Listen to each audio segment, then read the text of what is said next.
भारत और न्यूजीलैंड के बीच मुक्त व्यापार समझौता यानी एफटीए सिर्फ एक व्यापारिक समझौता नहीं बल्कि दोनों देशों के रिश्तों में एक ऐतिहासिक अध्याय है। मार्च 2025 में शुरू हुई बातचीत महज 9 महीनों में दिसंबर 2025 में पूरी हो गई और ये भारत के सबसे तेजी से संपन्न होने वाले एफटीए में शामिल हो गया। इस समझौते से भारतीय वस्तुओं को न्यूजीलैंड में 100% शुल्क मुक्त पहुंच मिलेगी। अगले 15 वर्षों में 20 अरब डॉलर के निवेश का रास्ता खुलेगा और छात्रों, पेशेवरों, किसानों और साथ ही साथ एमएसएमई के लिए नए अवसर भी सृजित होंगे।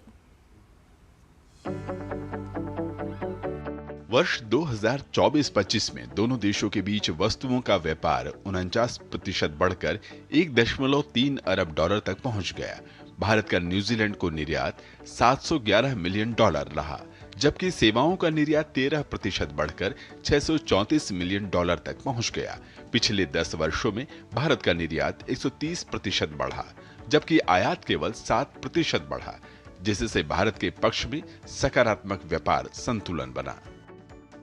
भारत न्यूजीलैंड द्विपक्षीय व्यापार 2015 में 855 मिलियन डॉलर का रहा।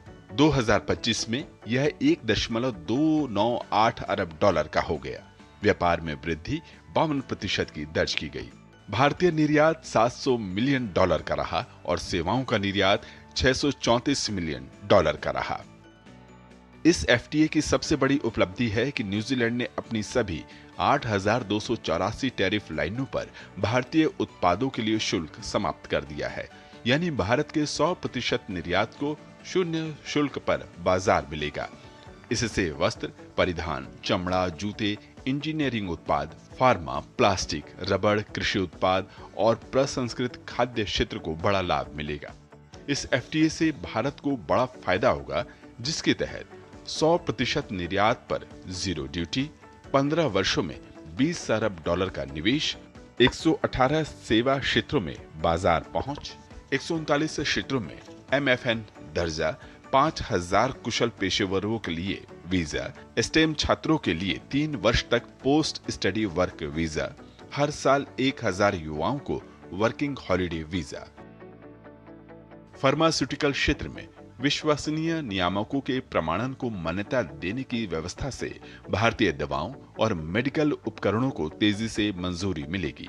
भारत सरकार ने कृषि क्षेत्र में बड़ा संतुलन साधा है। भारत ने डेयरी, दूध, दही, चीज, चीनी, प्याज, चना, मक्का और कई संवेदनशील उत्पादों को समझौते से बाहर रखा है, यानी करोड़ों भारतीय किसानों के हितों की रक्षा की गई है। इसके बदले दोनों देशों ने कृषि उत्पादकता बढ़ाने, उत्कृष्टता केंद्र स्थापित करने, बेहतर कोल्ड चेन बनाने और फूड सेफ्टी पर सहयोग का फैसला किया है। कीवी, फल, सेब और शहद के लिए विशेष व्यवस्था बनाई गई है। सेवाओं और पारंपरिक चिकित्सा के क्षेत्र में यह समझौता ऐतिहासिक माना जा रहा है।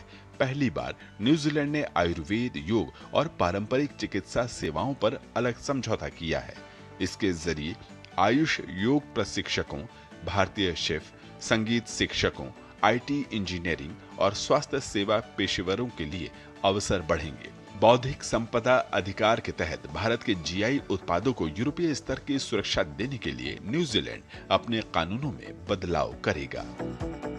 फ्री ट्रेड एग्रीमेंट दोनों देशों के बीच महज एक व्यापारिक समझौता नहीं बल्कि तमाम क्षेत्रों में दोनों देशों के बीच में व्यापक रणनीतिक आधार तैयार करता नजर आता है। एफटीए में भारत ने अपने संवेदनशील क्षेत्र जैसे कृषि और डेयरी का बहुत ध्यान रखा है, तो छोटे मझोले उद्योगों के लिए एक बड़ा व्यापक बाजार न्यूजीलैंड का खुलता हुआ नजर आ रहा है। एफटीए का आधार और प्रधानमंत्री मोदी की मौजूदा यात्रा दोनों देशों के आपसी संबंधों को नई ऊंचाइयों तक ले जाने में मददगार साबित होगी। कैमरा सहयोगी के राणा के साथ मैं Aryan Pratap Singh, Auckland, New Zealand, DD news के लिए। भारत